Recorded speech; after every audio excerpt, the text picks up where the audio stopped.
देखो आज अपन प्रश्न नंबर 3 करेंगे। प्रश्न नंबर 3 क्या है? निम्नलिखित आव्यूह के व्युत्क्रमणीय आव्यूह ज्ञात कीजिए।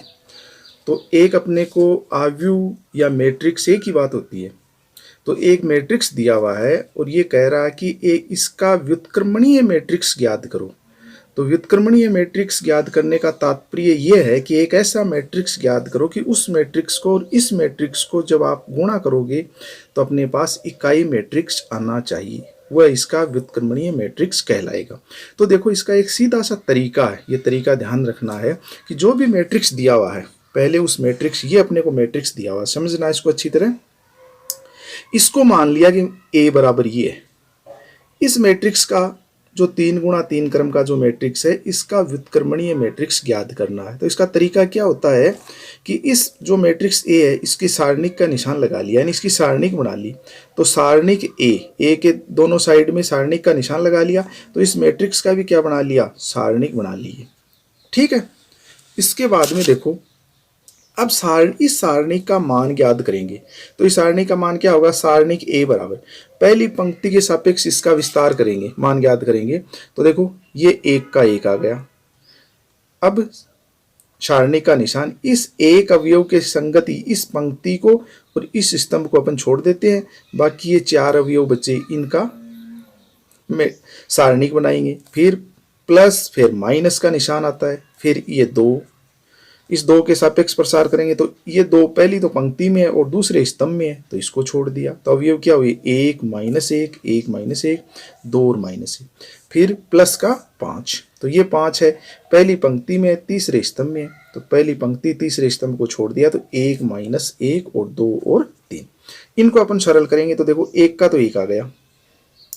अब कैसे सरल करते हैं? पहले इन दोनों को मल्टीप्लाई करते हैं। तो -1 को -1 से मल्टीप्लाई किया, 1 आया। फिर अपन निशान माइनस का आता है, तो 3 को -1 से मल्टीप्लाई किया तो -3 आया। ये तो -3, लेकिन माइनस का निशान अपने सूत्र में है, तो माइनस माइनस क्या हो गई? प्लस। तो 1 + 3, फिर ये -2 का -2 हो गया। इसके बाद में देखो -1 को 1 से मल्टीप्लाई किया, -1, फिर माइनस का निशान लगाएंगे, फिर 2 को -1 से मल्टीप्लाई करेंगे, -2, तो ये माइनस और वो माइनस दोनों +2 हो गई, प्लस 5 का 5, 3 को 1 से मल्टीप्लाई किया 3, फिर -2 को -1 से किया -2 और वो +2। तो देखो सारणिक ए बराबर ये 1 का 1 आ गया, 1 + 3 कितना हो गया? 4, फिर माइनस का माइनस, 2 का 2, माइनस का 1 + 2, प्लस का 1, फिर +5 + 5, 3 + 2 5, 4 को 1 से मल्टीप्लाई किया 4, 2 को 1 से मल्टीप्लाई किया -2, प्लस 5 को 5 से किया 25। तो 25 और 4 29 -2 या 27। यानी अपना जो सारणिक ए का मान है वो क्या आ गया? 0 नहीं आया है। इसका मतलब 27 आया, ये 0 के बराबर नहीं है, 0 नहीं है। अगर यहाँ पर मान 0 आ जाता इस सारणिक का, तो अपन इसका व्युत्क्रम मैट्रिक्स ज्ञात नहीं कर सकते। अगर 0 को छोड़कर कोई संख्या आती है तो इसका अपन व्युत्क्रम मैट्रिक्स ज्ञात कर सकते हैं। तो सारणी का ए का मान 27 आया, जो 0 के बराबर नहीं है, अतः ए इनवर्स का अस्तित्व है। इसका मतलब क्या हुआ कि अपन इस मैट्रिक्स का प्रतिलोम मैट्रिक्स या व्युत्क्रमणीय मैट्रिक्स ज्ञात कर सकते हैं। तो पहला तो कोई भी अगर आपको मैट्रिक्स दिया हुआ है और उसका व्युत्क्रम मैट्रिक्स ज्ञात करवा रहा है, तो ये काम करके दिखाना पड़ेगा कि उस सारणी, उसके संगत जो सारणिक बनाएंगे उसका मान 0 नहीं आना चाहिए। फिर लिखेंगे ए इनवर्स का अस्तित्व है। अब इसके बाद में अपन ने पहले किया था वही काम। अब इस मैट्रिक्स में अपने पास 9 अवयव है। उन सभी जो 9 अवयव हैं उनके उपसारणिक ज्ञात करेंगे और उनके सहखंड ज्ञात करेंगे। तो इसको दोबारा समझना। पुनः अब क्या करेंगे? A11 का उपसारणिक। A11 का मतलब क्या होता है? पहले 1 का मतलब होती है पंक्ति, दूसरे 1 का मतलब है स्तंभ, ए का मतलब है अवयव। तो ये कौन सा अवयव है? पहली पंक्ति पहला स्तंभ का अवयव। तो इसमें अगर अपन देखेंगे पहली पंक्ति और पहले स्तंभ का जो अवयव है, ये देखो पहली पंक्ति है और ये पहला स्तंभ है, तो ये 1 है। इस 1 को अपन A11 के द्वारा लिख सकते हैं। इस अवयव 2 को कैसे लिखेंगे? A12, यानी पहली पंक्ति में है और दूसरे स्तंभ में, इसको A12 लिखेंगे, इसको A13, इसको A21, इसको A22, इसको A23, ये क्या हो गया A31, ये A32 और ये A33। अब अपने को कोई पूछ ले कि भाई A22 का मान बताओ इसमें कितना होगा, तो इसका मतलब क्या हुआ, स्मॉल a है, इसका मतलब कोई अवयव पूछ रहा है इस मैट्रिक्स का। A22 का मतलब हुआ कि दूसरी पंक्ति और दूसरा स्तंभ, तो पहले चलेंगे ये दूसरी पंक्ति दूसरा स्तंभ, -1 है, तो A22 का मतलब क्या हो गया, -1 हो गया। तो अब देखो अपना वही तरीका है, अपन शुरू करेंगे। A11 का उपसारणिक, A11 का उपसारणिक याद करने का मतलब क्या होगा कि पहला ही पहला जो अवयव है उसका उपसारणिक, उपसारणिक का संकेत m है, तो 1 1 है, तो इसके उपसारणिक के भी 1 1 ही आएगा। वो कैसे ज्ञात करेंगे कि पहला, इसको थोड़ा सा समझने की कोशिश करो आप, कि ये जो अवयव है एक, इसका अपने को उपसारणिक याद करना है, तो ये जो भी अवयव है ये जिस पंक्ति में उस पंक्ति को छोड़ दो, जिस स्तंभ में उस स्तंभ को छोड़ दो। तो अब शेष 4 अवयव बचेंगे, इनके द्वारा जो सारणिक बनेगी और उस जो सारणिक का मान आएगा वो उसकी क्या होगी, उपसारणिक का मान होगा। तो अब देखो इसके बाद में क्या है,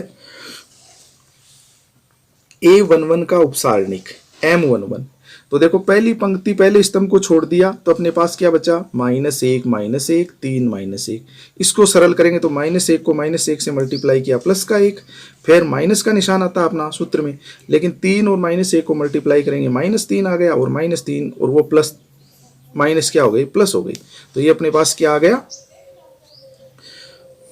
प्लस का 3, 3 और 1 क्या हो गया 4, अतः 4।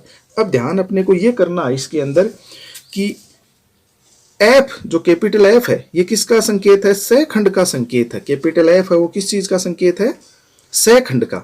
तो ध्यान ये करना है कि जो संख्यात्मक मान उपसारणिक का आया, जैसे 4 आया है, तो सहखंड का मान भी 4 ही होगा, सिर्फ निशान परिवर्तित हो सकता है, उसका एक नियम है।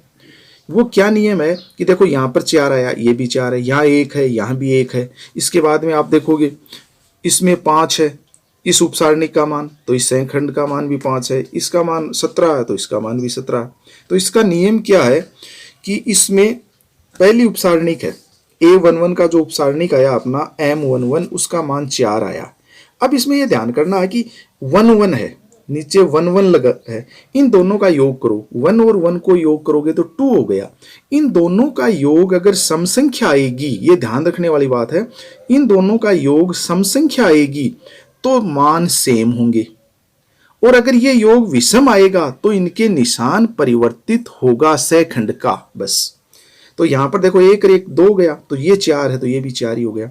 इसी प्रकार A12 का मतलब हो गया पहली पंक्ति और दूसरा स्तंभ, तो पहली पंक्ति और दूसरे स्तंभ में अपने पास 2 अवयव है, 2 है वो, तो उस पंक्ति को और उस स्तंभ को छोड़ेंगे तो अपने पास ये सारणिक बनेगी 1 -1 2 और -1। इसको सरल किया, -1 को 1 से किया -1, फिर माइनस का निशान, 2 को -1 से किया -2 और ये +2, तो 1 आ गया। अतः सहखंड, अब ये देखो 1 और 2, नीचे देखो A12 M12 सबके नीचे 1 2 है, तो 1 और 2 को जोड़ा तो 3 हो गया। अगर विषम आ जाए, अगर योग विषम आ जाए तो जो उपसारणिक का जो निशान है उसको सहखंड में आएगा तो वो बदल जाएगा, अर्थात उपसारणिक 1 है तो ये -1 हो जाएगा, मान सेम रहेंगे, निशान चेंज हो जाएगा। निशान कब चेंज होगा, जब योग है, पंक्ति और स्तंभों का जो योग है वो विषम आएगा तब। इसी प्रकार हम आगे बढ़ेंगे इसके अंदर। A13 का उपसारणिक का मान 5 आया, तो इसका सहखंड का मान भी 5 ही आएगा, क्योंकि 1 और 3 को जोड़ेंगे तो 4 हो गया। 4 होने का मतलब सम संख्या हो गई, सम संख्या होने में दोनों मान सेम आएंगे। अब इसी प्रकार A21 का उपसारणिक -17 आया, लेकिन दोनों का योग कितना, 2 और 1 कितना हो गया, 3 हो गया, विषम संख्या आ गई, तो ये -17, तो ये क्या हो गया, +17 हो गया। इसी प्रकार इसके जो अवयव हैं टोटल देखो, A22 का जो उपसारणिक है उसका मान -11 आया, लेकिन 2 और 2 कितने हो गए, 4, सम संख्या आ गई, तो -11 का -11 ही रहेगा। इसी प्रकार -1 आया A23 का उपसारणिक, तो इसका F जो संकेत है ये सहखंड के लिए आता है, तो 2 3 का मान कितना होगा, ये -1 है तो ये प्लस का 1 हो गया, अगर ये +1 होता तो ये माइनस। इसी प्रकार अपन ने ये टोटल A33 तक 9 अवयव थे अपने पास मैट्रिक्स में। उन 9 अवयवों के पहले तो अपन ने उपसारणिक याद कर लिए और उनके आगे सहखंड याद कर लिए। इतना याद करने के बाद में अपने को याद करना है कि हम जानते हैं कि एडजॉइंट ए, अगर अपने को एडजॉइंट जो मैट्रिक्स ए है उसका एडजॉइंट याद करना है तो एडजॉइंट ए याद करने का मतलब क्या होता है, matrix F11 F12 F13 F21 F22 F23 F31 32 33 का ट्रांसपोज यानी परिवर्त मैट्रिक्स। अब ये मान F11 F12 F13 सारे याद कर लिए, ये सारे यहाँ से इसमें रख दिए अपन ने। देखो तो अपने पास क्या आ गया है, एडजॉइंट 4 -1 5 17 -11 1 3 6 -3 का ट्रांसपोज। अब इस ट्रांसपोज को यहाँ से टी को हटाओगे तो क्या होगा, ये जो पहली पंक्ति है इसको ऐसे अपन स्तंभ बना देंगे। तो ये पहली पंक्ति 4 -1 5 है तो इसका स्तंभ बनाएंगे तो 4 -1 5 स्तंभ बन गया ये, देखो। इसी प्रकार दूसरी पंक्ति है 17 -11 1, इसका ये 17 ऊपर आ जाएगा, -11 इसके नीचे 1 इसके नीचे, तो ये इसका क्या हो गया, दूसरा स्तंभ। ये इसी प्रकार तीसरी पंक्ति है, टी को हटाने का मतलब परिवर्त मैट्रिक्स है, 3 6 -3 है तो 3 6 -3, ये एडजॉइंट ए आ गया। तो पीछे भी अपन ने जो क्वेश्चन नंबर 2 किया था उसमें भी यही किया था। तो ये सबसे इंपॉर्टेंट है इस प्रश्नावली 5.1 के अंदर कि आपको एडजॉइंट ए याद करना आना चाहिए। अब अपने को क्या कह रहा है कि व्युत्क्रमणीय मैट्रिक्स याद करो, तो जो मैट्रिक्स ए है उसका व्युत्क्रमणीय मैट्रिक्स है उसको ए इनवर्स से अपन लिखते हैं। जैसे ए है इसके ऊपर -1 लगा दिया, इसका मतलब ये क्या हो गया, मैट्रिक्स ए का व्युत्क्रमणीय मैट्रिक्स हो गया। इसका सूत्र होता है, हम जानते हैं कि ए इनवर्स किसके बराबर होता है, एडजॉइंट ए बटा सारणिक ए। ये एडजॉइंट ए में सारणिक ए का भाग देने पर ए इनवर्स प्राप्त होता है। तो ए इनवर्स बराबर, तो सारणिक ए का मान कितना आया, 27 आया था, तो 27 का भाग देना, तो इसके अपन को बटा में नहीं लिखना 27, ऐसे नहीं है कि इसके नीचे लाइन लिख के 27, यानी 1/27 से इसको मल्टीप्लाई कर दिया। ये किसका मान आ गया, साथ में एडजॉइंट ए का मान आ गया। ये एडजॉइंट ए क्या हो गया अपने पास, ये हो गया, समझ गए। तो इस प्रकार से अपने ए इनवर्स का मान कितना आ गया, 1/27 ये। इसी प्रकार इस क्वेश्चन नंबर 3 के अंदर 2 और मैट्रिक्स दिए हुए हैं, उनका भी अपने को व्युत्क्रम मैट्रिक्स याद करने हैं। तो इसका तरीका सेम है। इस वीडियो को आप भली भांति अच्छी तरह से देखो। मैं आज आपको ये एक ही क्वेश्चन बताऊंगा, बाकी 2 बचे हुए वो खुद को करना है। और ये इसी तरीके से, अब कुछ बच्चे कह रहे थे कि सर आप मुझे लिख के पढ़ाओ, तो देखो अपनी अभी ऑफलाइन क्लासेज चलेंगी तो उसके अंदर में आपको कोई दिक्कत होगी तो मैं समझा दूंगा ये, क्योंकि अगर मैं ऑफलाइन पढ़ाऊंगा तो टाइम बहुत ज़्यादा लगेगा और वीडियो बहुत लंबा बन जाएगा, तो आपके देखने के लिए भी काफ़ी लंबा हो जाएगा, इसलिए मैं इसको थोड़ा जल्दी करता हूँ, ठीक है। और इसमें ऐसी कोई दिक्कत नहीं है कि आपके कोई दिक्कत आएगी। बस आज के लिए इतना ही, धन्यवाद।